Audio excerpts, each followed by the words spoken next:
You've been really prolific over the past few years being the head of the Intel Committee, and you defended, promoted, you even read into the congressional record the Steele dossier.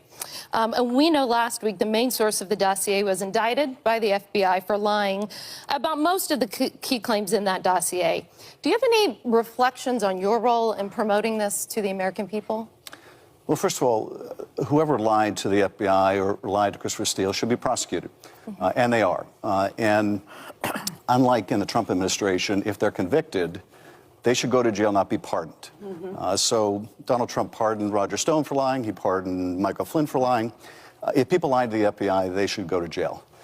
But at the beginning of the Russia investigation, I said that any allegations should be investigated. We couldn't have known, for example, people were lying to Christopher Steele. So it was proper to investigate them. And let's not forget what we learned in that investigation. We learned that the Trump campaign chairman, Paul Manafort, was giving internal polling data, campaign polling data, to Russian intelligence while Russian intelligence was helping the Trump campaign. And to be clear, he was fired halfway through the campaign. Well, he may have been fired, but the effort to get Russian help continued, and even beyond the effort to get Russian help, but you the may president have also spread Russian sought to get disinformation yourself for years by promoting this. I think that's what Republicans and what people who entrusted you as the Intel Committee chair are so confused about your culpability in all of this. Well, I completely disagree with your premise.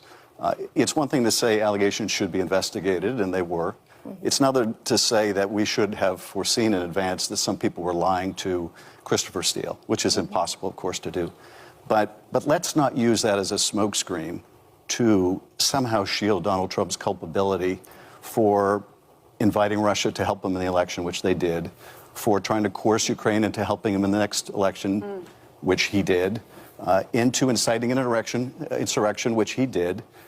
None of that is undercut. None of that serious misconduct is in any way diminished by the fact that people lied to Christopher Steele. No, I think just your credibility is. Well, I think the credibility of your question is in doubt.